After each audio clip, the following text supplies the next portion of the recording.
Bismillahirrahmanirrahim. Assalamualaikum warahmatullahi wabarakatuh. Alhamdulillah wassalatu wassalamu ala rasulihil karim Nabiyina Muhammadin wa ala alihi wa ashabihi ajma'in. Teman-teman sekalian, alhamdulillah kita bertemu kembali pada pertemuan yang keempat, ya, kuliah yang keempat di semester ini. Yang hari ini kita akan membahas hubungan antara ilmu politik dengan beberapa disiplin ilmu sosial lainnya. Yang pertama kita akan mencoba melihat bagaimana hubungan antara ilmu politik dengan ekonomi. Ya, sebelum abad ke-18, ilmu politik dan ilmu ekonomi itu menjadi satu kesatuan, yang mana ketika bicara tentang ekonomi ini kembali kepada pandangan dari filosof dari Skotlandia dan ekonomis mereka, pakar ekonomi Scotland yang bernama Adam Smith. Yang mana dia bahkan mengeluarkan suatu istilah yang disebut dengan politik ekonomi. Ini menunjukkan bagaimana ekonomi dan politik itu punya keterkaitan yang sangat kental, yang sangat kuat. Yang ekonomi, kalau sejarah atau secara aslinya itu concern dengan urusan produksi, distribusi, pertukaran atau konsumsi dari barang-barang atau jasa. Sementara politik science itu berkaitan dengan kekuatan negara,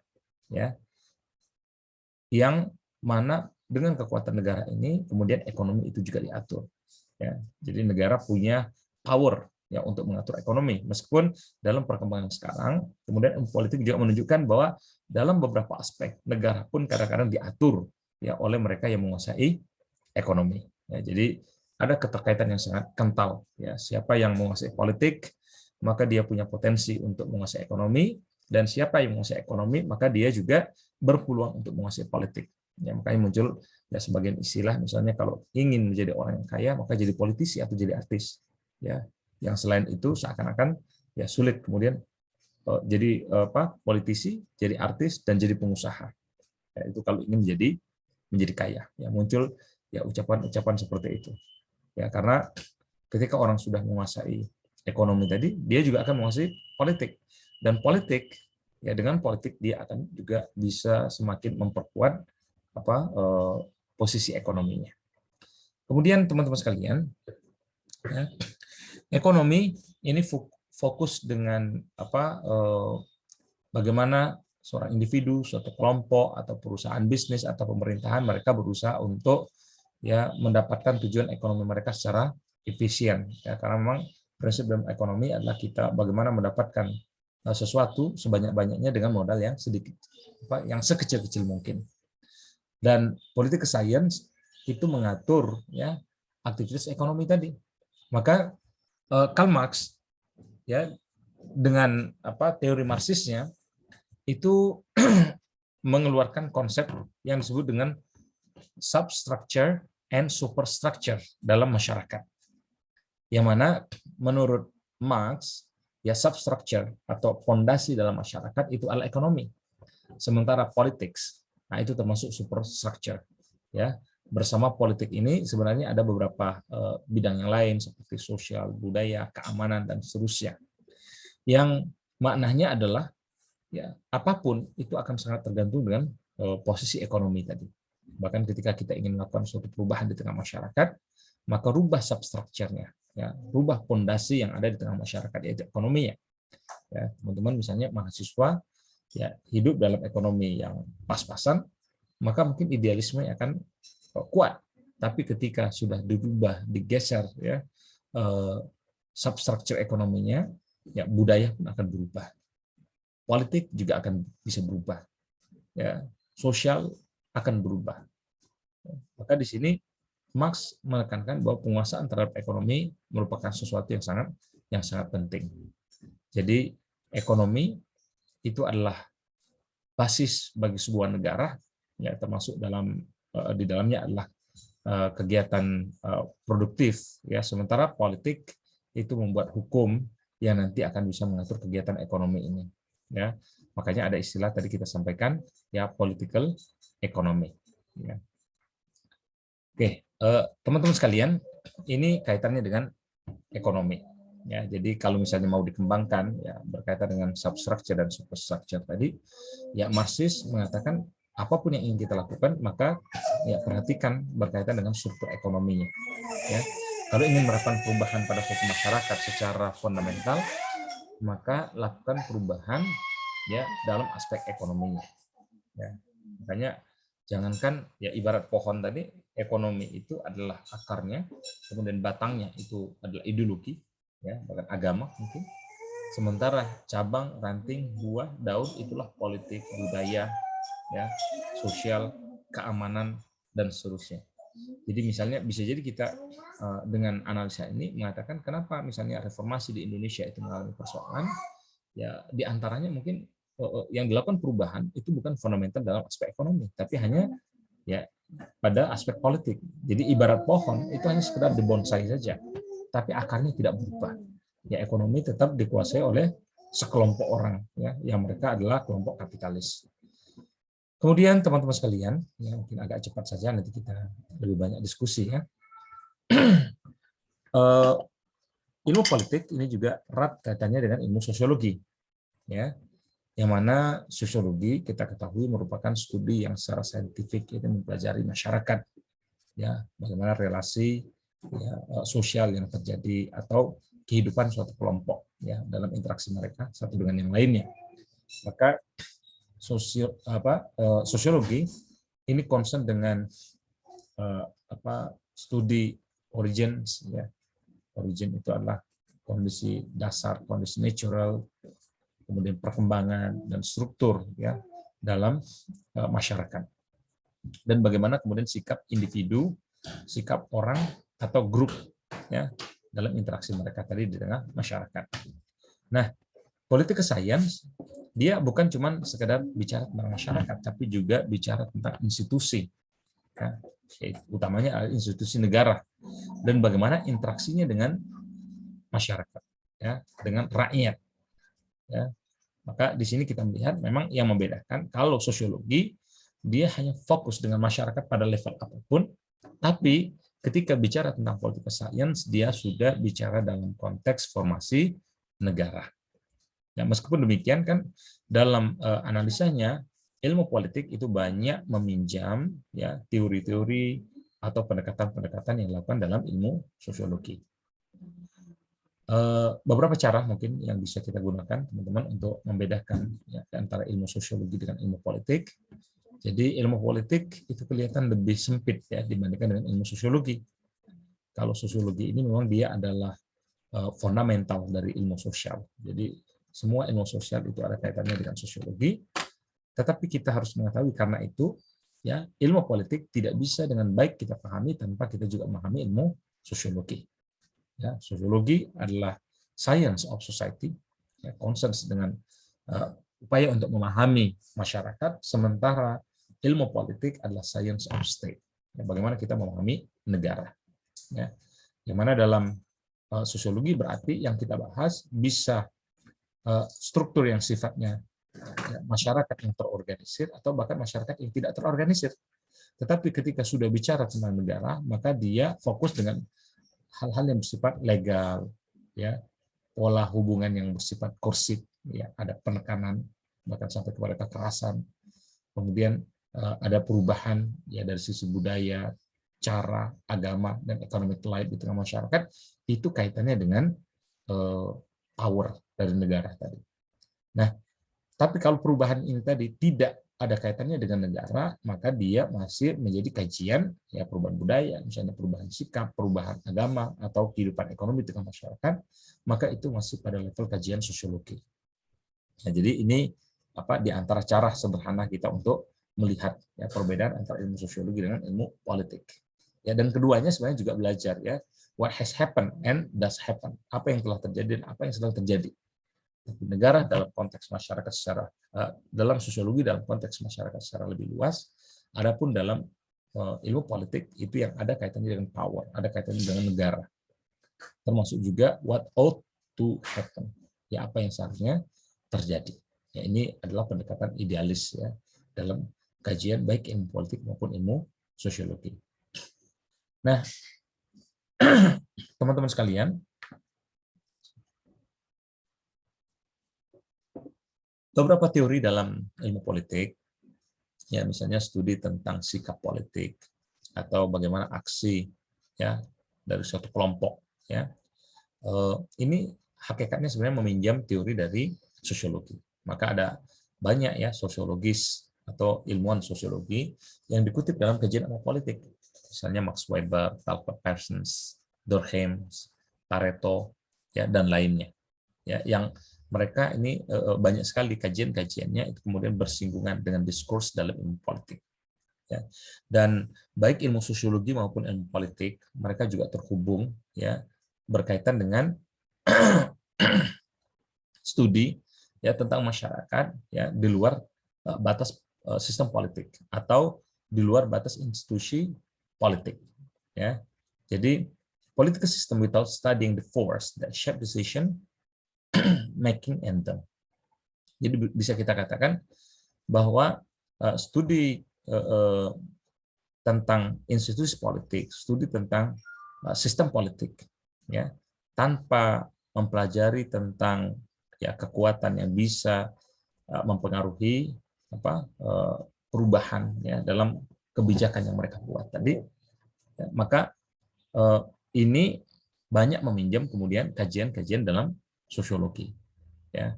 Makanya dalam kajian sosiologi pun itu ada yang disebut dengan political sosiologi atau sosiologi politik, ya. Yang ini lagi-lagi sangat erat kaitannya dengan kajian ilmu politik.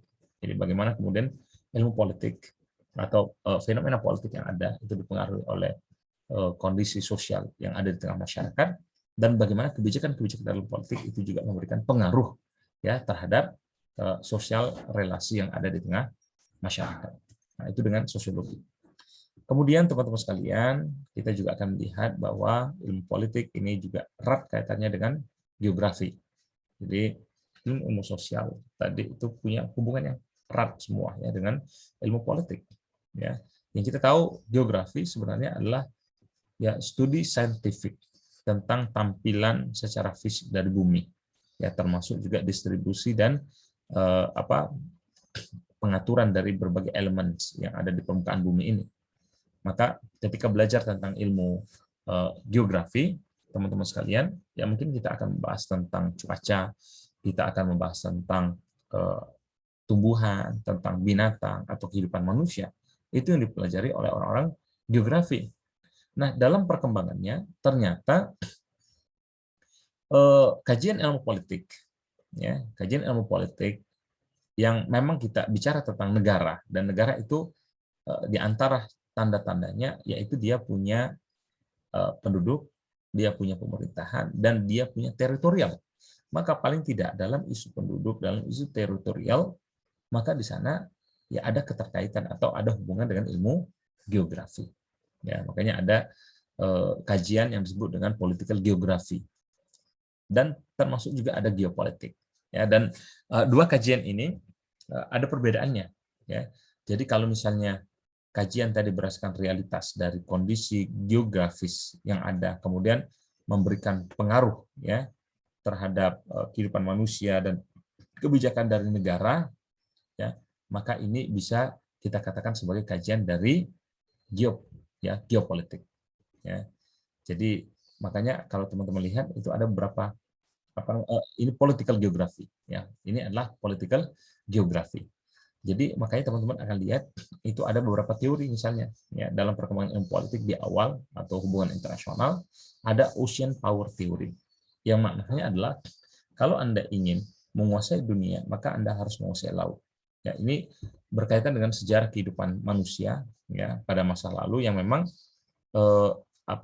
perkembangan sains dan teknologi awal ya dalam bentuk transportasi itu adalah penguasaan terhadap laut. Jadi kalau teman-teman perhatikan, ya peradaban-peradaban awal itu banyak berkembang di sekitar air, ya di sekitar laut. Jadi misalnya kerajaan Majapahit itu mesti dekat dengan air, itu dekat dengan laut. Atau kerajaan Sriwijaya, atau kerajaan ya apapun itu ya. Bahkan dalam peradaban dunia, misalnya di Cina, itu mesti yang dekat dengan ya sungai sungai yang di Cina itu ya, sungai di Cina, kemudian juga di India itu dekat dengan sungai Gangga, kemudian di Irak dengan sungai Euphrates dan Tigris, kemudian di Mesir ya peradabannya itu dekat dengan sungai Nil Kenapa? Ini ya berdasarkan ocean power theory, ya, kalau Anda ingin menguasai dunia, Anda harus menguasai air. Ya, karena air punya peran yang sangat besar dalam kehidupan, termasuk juga waktu itu transportasi, ya, yang paling mudah dikuasai atau yang sudah dikuasai pada peradaban waktu itu adalah transportasi air, ya, kapal, ya, atau mungkin perahu. Kemudian berkembang menjadi heartland theory. Ya, tapi ini masih urusan political geography. Ya, bagaimana dalam teori ini dikatakan kalau Anda ingin menguasai dunia, maka Anda harus menguasai Eropa. Tapi you will never control the Europe. Anda tidak bisa menguasai Eropa without controlling the heartland. Ya, tanpa Anda menguasai jantung dunia. Apakah jantung dunia itu? Nah, teman-teman sekalian, ternyata jantung dunia itu adalah Middle East, Timur Tengah. Jadi siapa yang ingin menguasai dunia, maka dia harus menguasai Timur Tengah. Kenapa? Karena Timur Tengah itu ibarat jantung. Dia punya sesuatu yang sangat penting, itu berupa minyak. Eropa adalah lambang perkembangan teknologi. Tapi Anda tidak bisa kemudian menggunakan teknologi tadi itu dengan maksimal tanpa Anda punya minyak. Ya, ibarat ya teman-teman punya handphone, nah, tapi tidak punya pulsa. Ya, maka berkembang teori bahwa kita harus menguasai jantungnya dunia.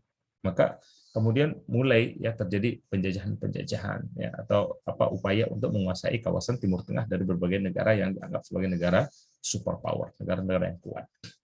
Dalam perkembangannya kemudian teori tadi juga bergeser ya tetap secara political geography dengan sky power theory, ya teori kekuatan langit. Ya, apa maksudnya?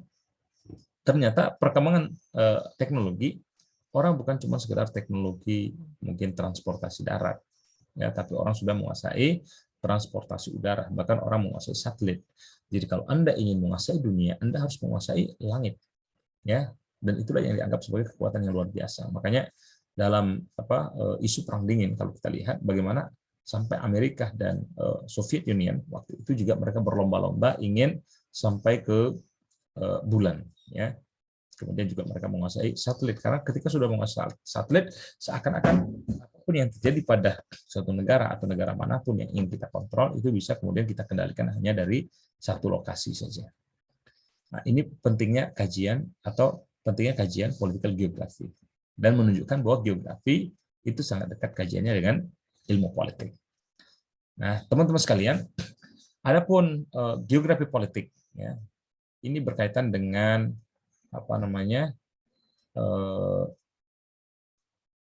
human social activities, ya, kegiatan manusia yang ya terhubung dengan lokasi atau batas-batas yang ada, apakah pada batas negara, ya, batas kota atau kelompok bangsa, ya.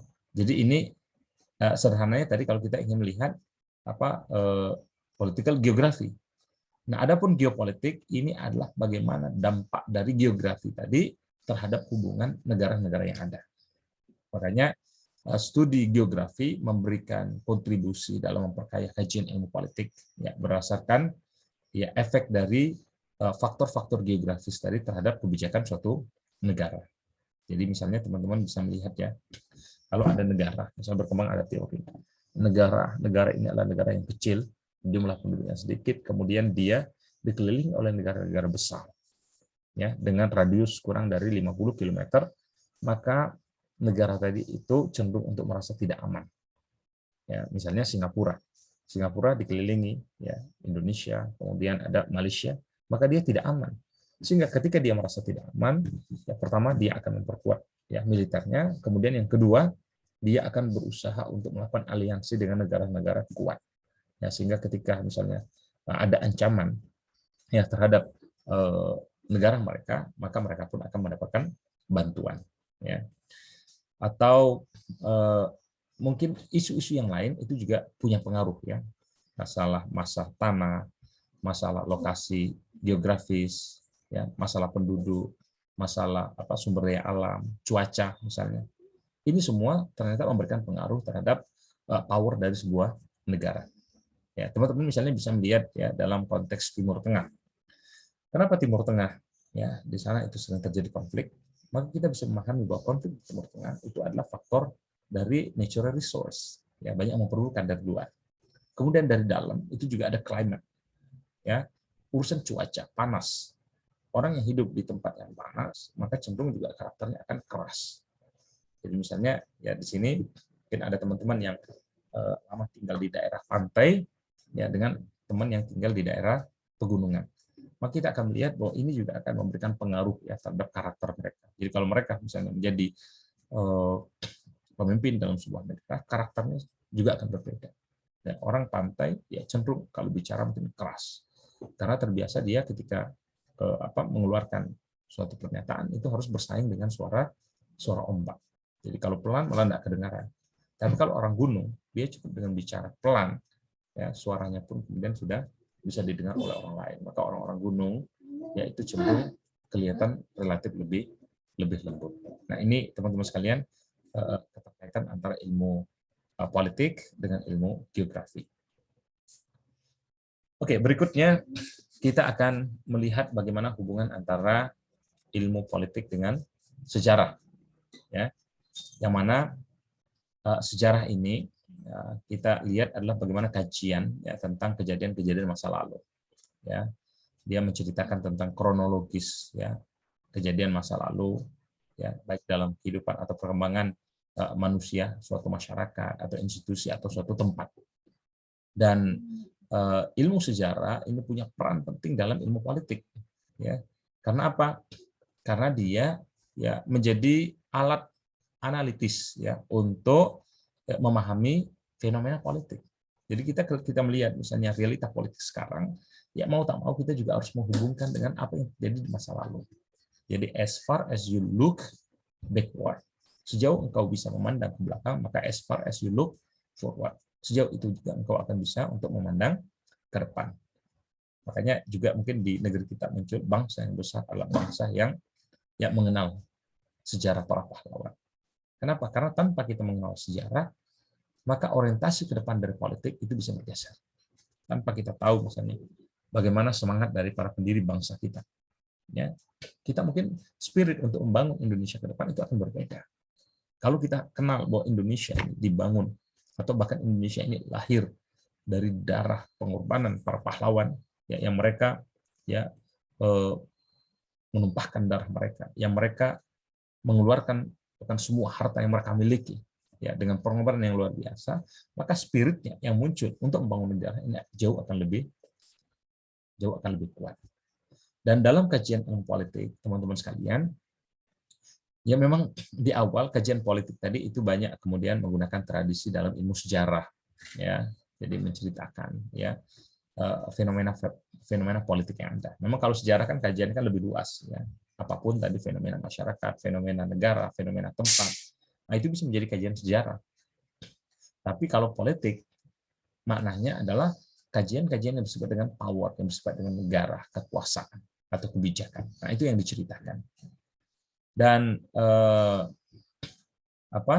meskipun dalam perkembangannya metode ya dalam kajian ilmu politik ini sudah menjadi lebih saintifik, ya, tetapi tetap ya ilmu sejarah tadi memberikan peran yang penting. Ya. Jadi memang ada pergeserannya dalam metodologi memahami ilmu politik tadi. Nah, makanya kita bisa mengatakan teman-teman sekalian bahwa sesungguhnya sejarah itu adalah politik masa lalu. Dan sejarah tanpa politik itu tanpa ilmu politik ya seakan-akan tidak ada buahnya, pohon tanpa buah ya. Jadi kalau pohon tanpa buah rasanya kurang enak, kurang manis, kurang sedap. Jadi kalau bicara sejarah nah itu akan sangat menarik kalau kemudian kisahnya atau kejadian-kejadian masa lalu itu ada kaitannya dengan power, dengan kekuasaan, dengan kebijakan. Ya, kalau cuma sejarah pribadi misalnya maka itu kurang menarik, atau sejarah orang umum saja. Sementara political science without history has no roots. Adapun ketika kita memahami ilmu politik, tapi kita tidak paham sejarah, maka seperti pohon tanpa akar. Maka di sini kelihatan sejarah ini memberikan materi, ya, raw material, ya, bahan yang sangat kaya terhadap kajian ilmu politik. Ya, meskipun memang ya kita harus akui bahwa kedua ilmu ini adalah dua ilmu yang berbeda. Ya, misalnya dari segi metodologi, ya, sejarah itu lebih bersifat naratif, ya, menceritakan dengan urutan kronologis. terjadi ini dan seterusnya. Ya.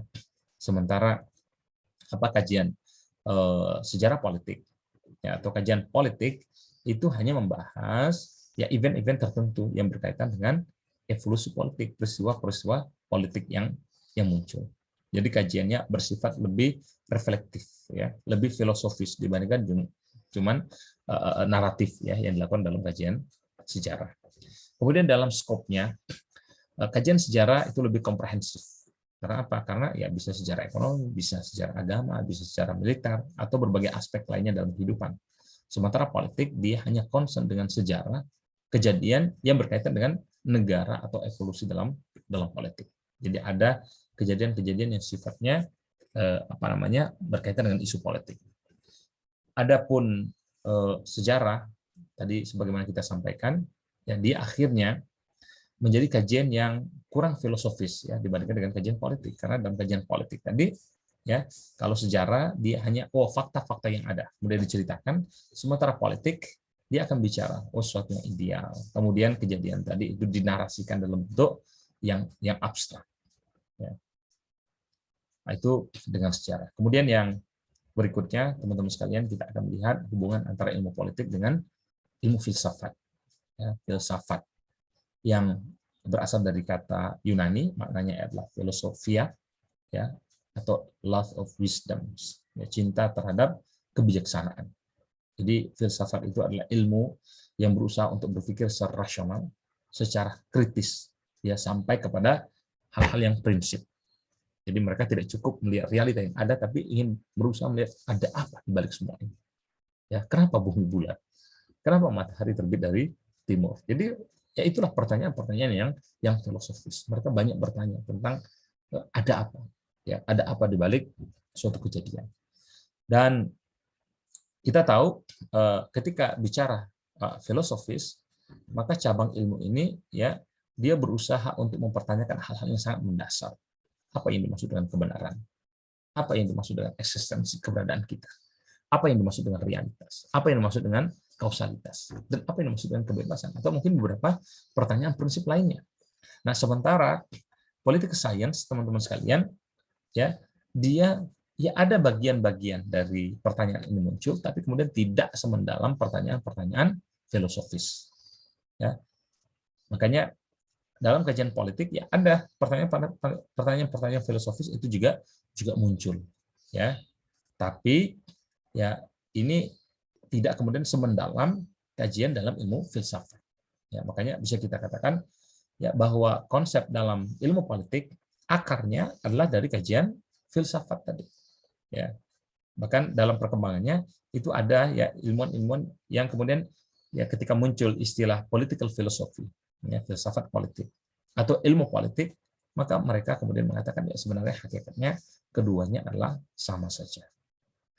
Nah, tetapi teman-teman kalau kita lihat secara lebih mendalam, maka ilmu politik dan ilmu filsafat ini berbeda dalam metodologi, ya, yang akhirnya juga berbeda dalam proses pengambilan kesimpulan, ya, dalam melihat berbagai masalah, problematika atau isu-isu dari politik.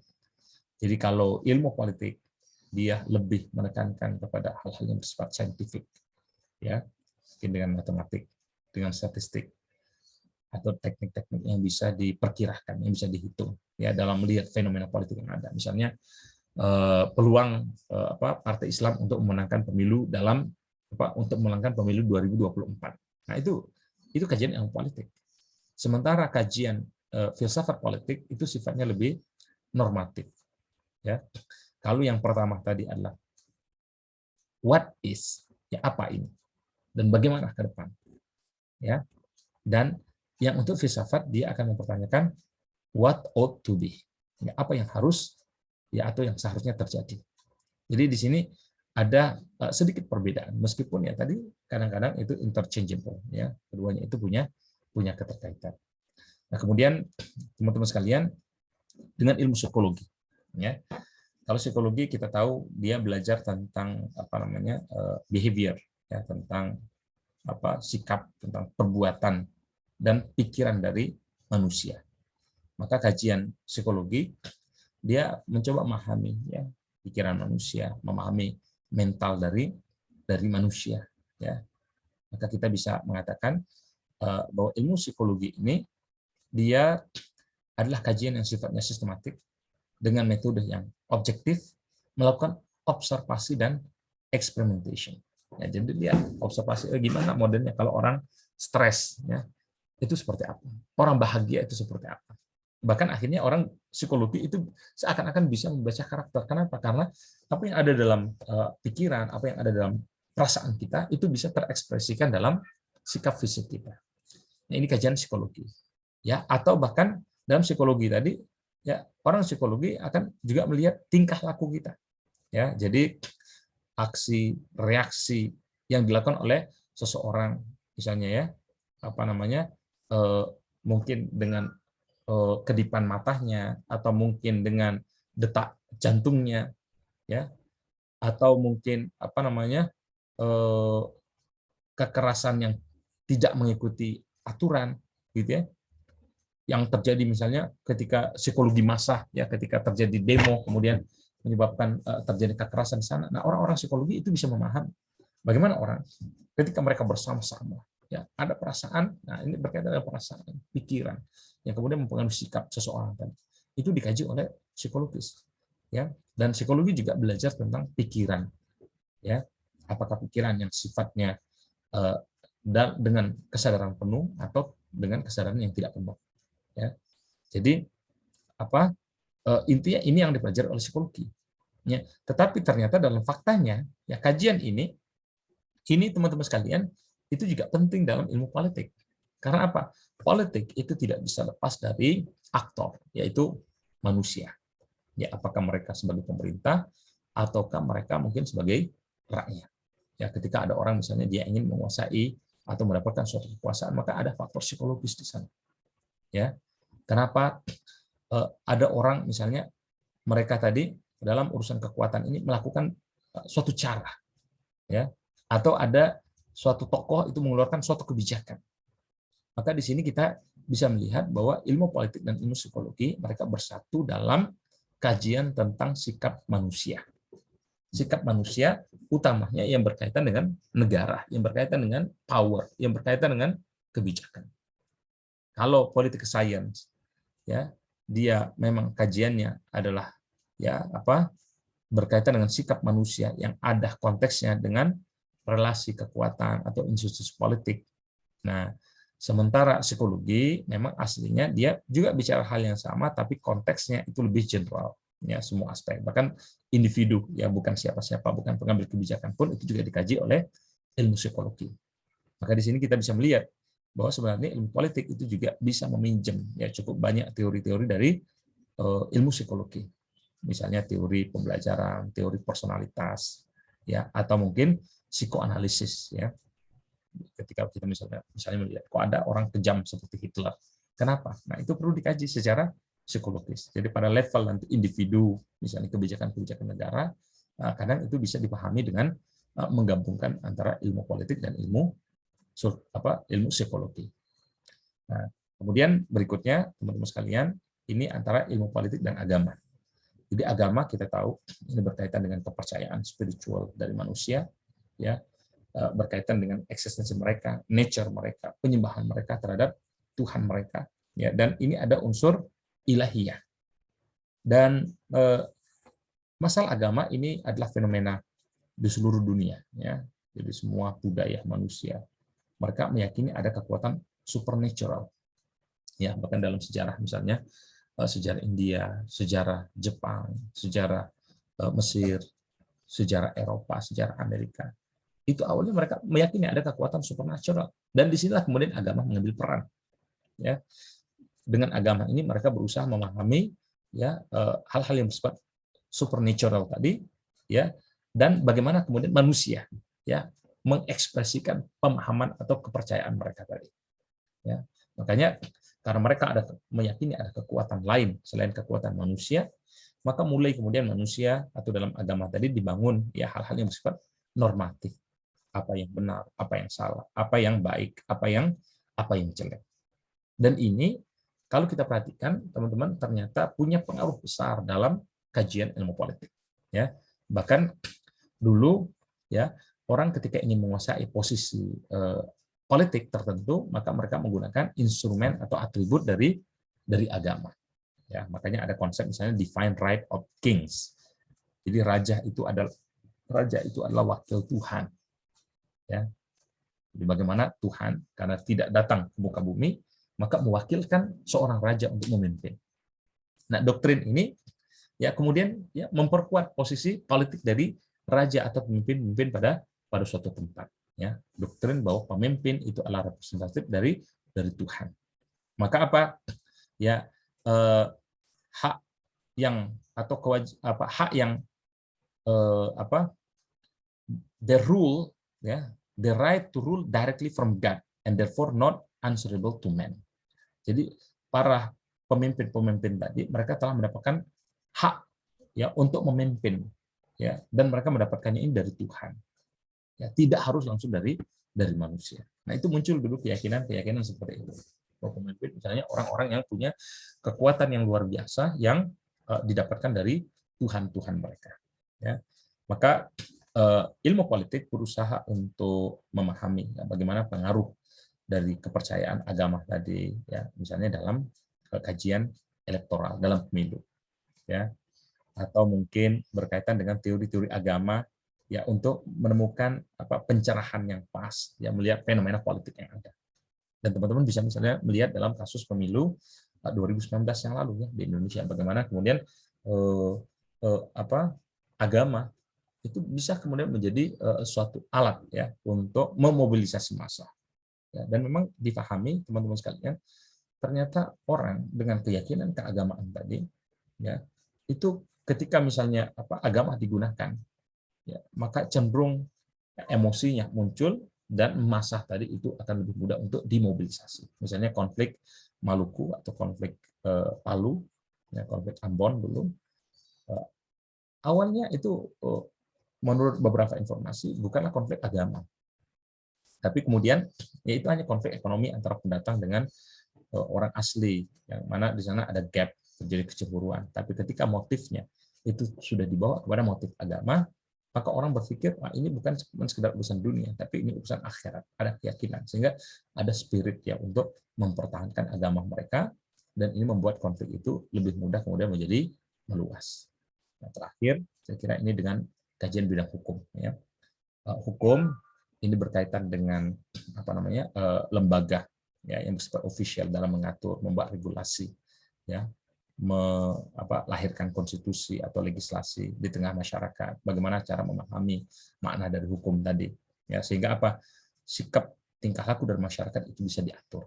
Jadi hukum ini merupakan sesuatu yang penting itu untuk menjaga stabilitas, keamanan, rasa keadilan yang ada di tengah masyarakat.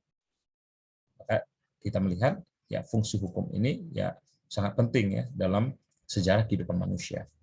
Nah, di tengah masyarakat modern, maka kita melihat ada beberapa lembaga ya yang punya otoritas. Ya, misalnya ada lembaga legislatif, ada lembaga pengadilan. Ya, yang mereka punya hak untuk menginterpretasikan makna dari hukum. Dan ini hakikatnya sebenarnya adalah suatu power yang sifatnya bisa menekan, bahkan bisa menekan negara. Ya, yang mana negara tadi diperintahkan supaya mereka ini ya bisa menetapkan suatu keputusan ya atau sanksi ya atau hukuman sesuai dengan hukum yang telah disepakati atau hukum yang telah dibuat. Maka dari sini kita melihat ya bahwa sebenarnya ilmu hukum yang dia sebenarnya bicara tentang bagaimana hukum itu dibuat dan bagaimana interpretasi atau bagaimana hukum tadi diimplementasikan, ini sangat erat kaitannya dengan ilmu politik. Ya. Apalagi dalam kajian ilmu politik, yaitu salah satu pendekatan yang digunakan adalah pendekatan yang bersifat legal. Jadi seorang ilmuwan ya dalam kajian politik dia perlu punya pengetahuan tentang hukum, ya. Dia perlu untuk memahami ya suatu peristiwa politik berdasarkan isu-isu yang bersifat isu-isu yang konstitusional, ya, karena kita tidak bisa cuma sekedar bicara realitas yang ada tanpa melihat aspek hukum. Maka di sini kita melihat misalnya ketika terjadi konflik di tengah masyarakat, maka hukum itu menjadi alat yang sangat relevan ya untuk menyelesaikan konflik tadi ya. Utamanya konflik yang berkaitan dengan isu politik ya, apakah pada level individu, pada level kelompok atau institusi pemerintahan ya. Jadi misalnya ketika ada pemilu ya muncul kecurangan, muncul perbedaan penafsiran tentang suara, nah itu maka ada proses hukum yang berjalan, dan hukum dianggap adalah posisi yang paling tinggi dalam sebuah negara. Ya, ini masih ada ya yang terakhir ini dengan antropologi, teman-teman sekalian. Antropologi ya, kita sudah tahu ini adalah ilmu yang berkaitan dengan origins dan evolusi budaya pada masyarakat. Jadi kita lihat antropologi ini concern dengan kajian kehidupan manusia dan budaya, dan dia akan membahas ya bagaimana manusia hidup, bagaimana mereka berpikir, bagaimana mereka berproduksi, ya bagaimana mereka ditata ya, dan bagaimana mereka berinteraksi dengan lingkungannya. Dan seorang antropologis ya, pakar dalam ilmu antropologi, dia akan mencoba untuk memahami ya perbedaan yang terjadi di tengah masyarakat tadi ya, dan bagaimana mereka kemudian ya bisa sharing, ya bisa berbagi antara satu dengan yang lainnya. Maka dalam perkembangan kajian politik dunia, ya ilmu politik ini tentu sangat terkait ya dengan ilmu antropologi. Ya. Jadi ketika kita misalnya belajar tentang politik ya pada suatu bidang, maka kita tidak bisa kemudian memahami secara baik itu tanpa kita juga memahami berkaitan dengan sistem ya politik tradisional yang ada di tengah masyarakat, atau mungkin kehidupan sosial budaya ya masyarakat setempat. Jadi teman-teman sekalian, misalnya ketika kita melihat ya sistem sekarang ini adalah sistem pemerintahan yang modern, padahal mungkin di tengah masyarakat itu ada sistem adat ya. Saya kira mungkin di beberapa daerah seperti di Papua ya, dulu pernah ada mahasiswa kita yang melakukan penelitian tentang hukum adat dalam urusan tanah ya di Papua ya. Itu kalau kemudian tidak difahami dengan baik, maka justru akan menjadi isu ya dalam kajian ilmu politik, bahkan bisa menyebabkan terjadinya konflik. Ya, maka di sini kita melihat ilmu antropologi dia juga membahas ya beberapa topik yang juga dibahas dalam kajian ilmu politik. Ya, kalau dalam kajian antropologis dia hanya bicara ya bagaimana aspek politik ya berkaitan ya dengan aspek budaya. Ya, misalnya ada hal-hal yang spiritual ya, ada misalnya orang mau jadi pemimpin, kemudian ketika mau jadi pemimpin mereka pergi ke suatu gunung bertapa supaya punya kekuatan. Nah, ini juga harus dipahami. Ya, dan dengan memahami antropologi juga kita akan bisa memahami budaya politik yang ada di tengah masyarakat. Makanya dulu pernah teman-teman sekalian ketika Pak SBY ya, Pak SBY sama Budiono itu mencalonkan diri ya, ternyata di sana itu di daerah Sumatera Selatan itu kata budi ya, berbudi, tebudi itu maknanya adalah berbohong. Dan di sana iklan karena tidak memahami konteks yang ada di tengah masyarakat dikatakan SBY berbudi. Ya, kan kalau dalam bahasa Indonesia SBY berbudi ya, SBY orang yang punya akhlak yang baik. Tapi oleh masyarakat setempat itu justru ditafsirkan SBY adalah orang yang suka berbohong. Ini menyebabkan suara SBY itu kemudian turun. Nah, maka kajian politik, kajian kebijakan ini juga perlu memahami konteks ya masyarakat setempat. Ya, atau saya tidak tahu ini ceritanya benar atau tidak, tapi dikisahkan ya ketika teman-teman sekalian, Coca-Cola ya mengembangkan perusahaannya itu di Timur Tengah, itu pernah kejadian ya karena penjualan Coca-Cola itu turun di sana, maka ditunjuk ya manajer pemasaran yang paling baik. Tapi manajer pemasaran yang paling baik itu tidak berusaha memahami terlebih dahulu budaya ya yang berkembang di tengah masyarakat sekitar. Maka dia banyak membuat iklan-iklan supaya orang kenal dengan Coca-Cola. Tapi iklannya ya tanpa dia sadari itu dibuat dari kiri. Jadi ada orang kuat ya, kemudian minum, ada orang yang lemah gitu ya, ada orang yang sudah kelihatan sudah lemah sekali, dia minum Coca-Cola, maka di kanannya kelihatan bagaimana orang ini jadi kuat gitu ya. Oleh orang Arab justru dibaca terbalik. Ya, mereka bacanya dari kanan. Oh, ada orang kuat minum Coca-Cola itu jadi lemah. Nah, ini bagaimana kemudian kebijakan, suatu kebijakan politik itu juga harus memahami apa namanya ilmu antropologi. Maka di sini kita melihat ilmu politik itu juga meminjam ya banyak teori dalam kajian antropologis ya supaya bisa lebih paham dengan ya pengaruh dari budaya atau proses politik ya pada suatu kawasan. Ya, saya kira mungkin itu dulu teman-teman sekalian yang bisa saya sampaikan sebagai pengantar untuk kelas kita. Ya, monggo mungkin ada yang ingin teman-teman tambahkan atau teman-teman diskusikan, ya saya persilahkan. Ya, terima kasih. Assalamualaikum warahmatullahi wabarakatuh.